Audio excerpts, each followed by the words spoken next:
안녕하세요. 청약 당첨된 집에 입주하기 위해 오늘도 열심히 돈 줍는 제아테크입니다. 남편이 새로운 일을 시작하면서 출근 시간이 빨라졌어요. 그래서 강제 미라클 모닝 중입니다. 남편이 씻는 동안 아침을 차리고 같이 먹어요.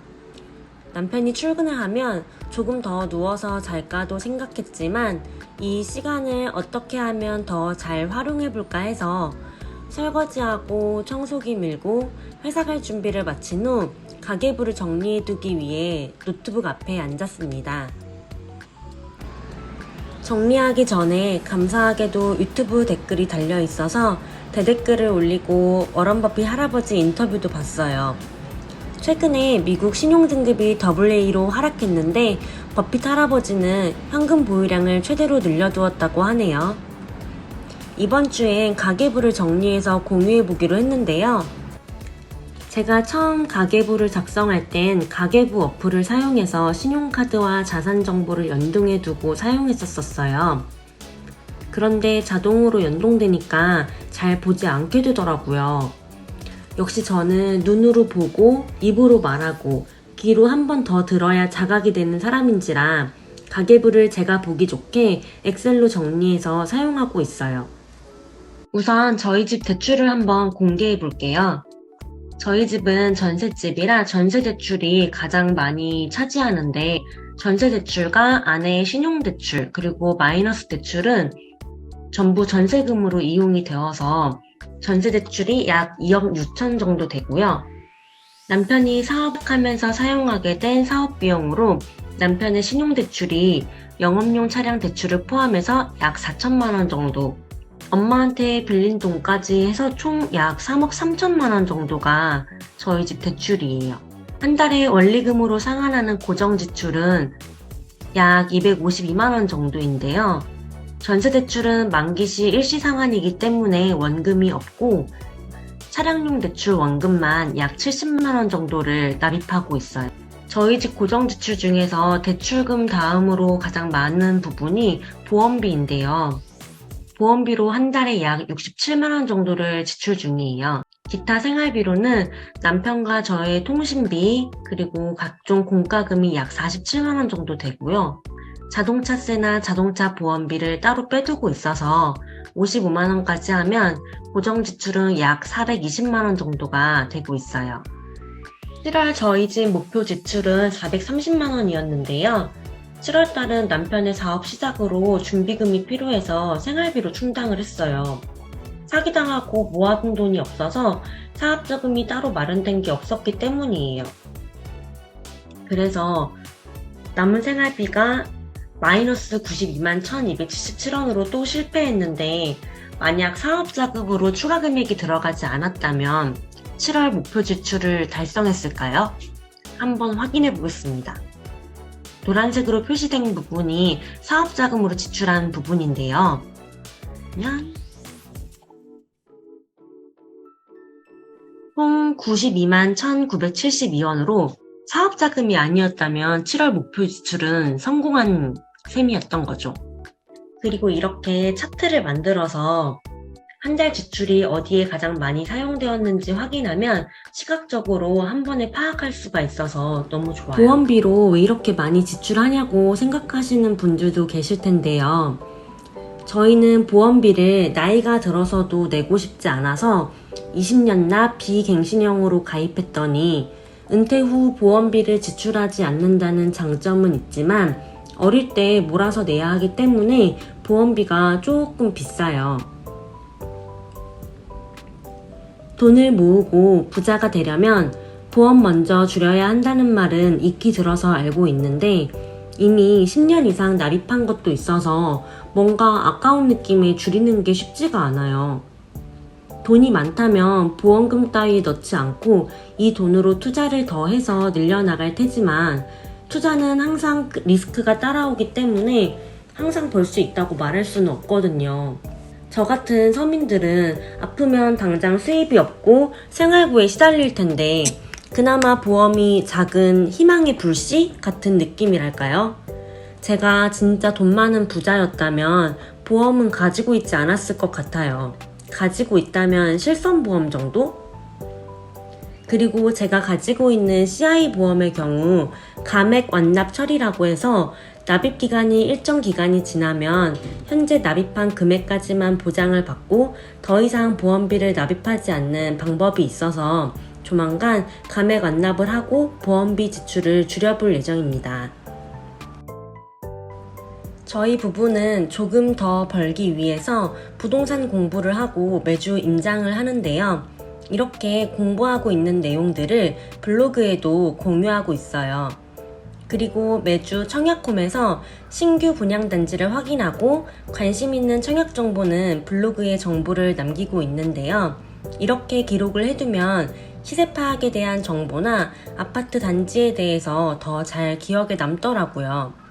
블로그를 통해 많지는 않지만 한 달에 1, 2만 원 정도 광고 수익도 받고 있고요.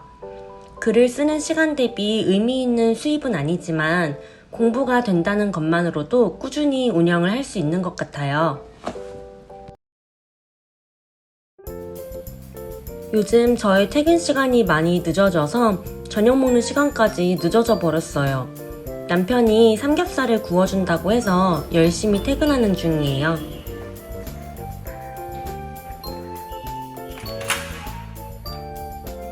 배고파. 뭐야, 고기 없어? 고기 어디 갔어? 아, 내 입에 고기를 넣어줄 줄 알았는데.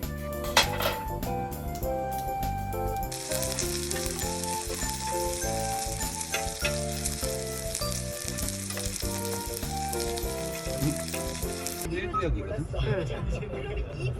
여기가 아마 제일 마지막에 올라가지 않을까. 푸르지오 포레나는 14구역인가? 13구역인가? 여기도 많이 바뀌었어. 분양권 시세를 알아보기 위해서 시흥에 갔다가 집에 돌아오는 길에 남편이 광명 재개발구역 임장을 하자고 해서 잠시 들렸어요. 광명은 남편이 잘 아는 곳이기도 해서 내비를 보면서 저한테 설명해 주더라고요. 이렇게 옆에서 알려주니까 엄청 편하네요. 길을 넓혀야 될 것 같은데? 통행량 장난 아닐 것 같아. 저기 아파트에서 나오는. 이쪽 말고 저쪽으로 나타나서 저쪽은 사거리로 나가는. 물론 여기를 통해서도 사거리 갈 수 있는데 근데 저쪽으로도 통행량 장난 아닐 거야. 근데 걸어 다니기엔 좀 멀어. 역까지? 광명사거리역까지? 우리 걸은 거리로 한 20분 걸릴 거야. 아, 그럼 많이 뭐 역세권은 아닌 거네.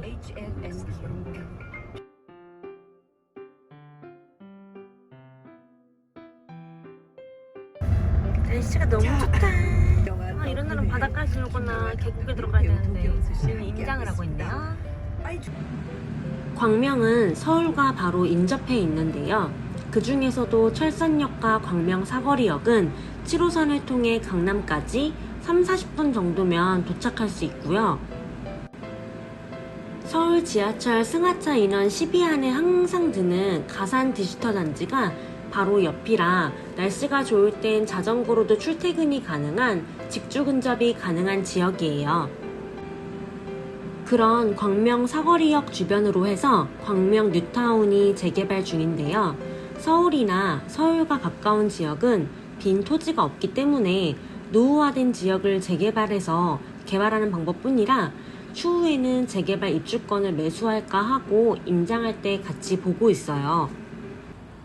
이렇게 주차장도 없고 차 한 대가 지나가기도 버거운 좁은 골목을 가지고 있는 오래된 지역이 재개발이 되면 이런 깨끗하고 깔끔한 누구나 살고 싶은 새 아파트로 천지개벽을 하니까 부동산이라는 희소성을 가진 상품에 새 것이라는 가치가 더해져서 가격이 상승하게 돼요.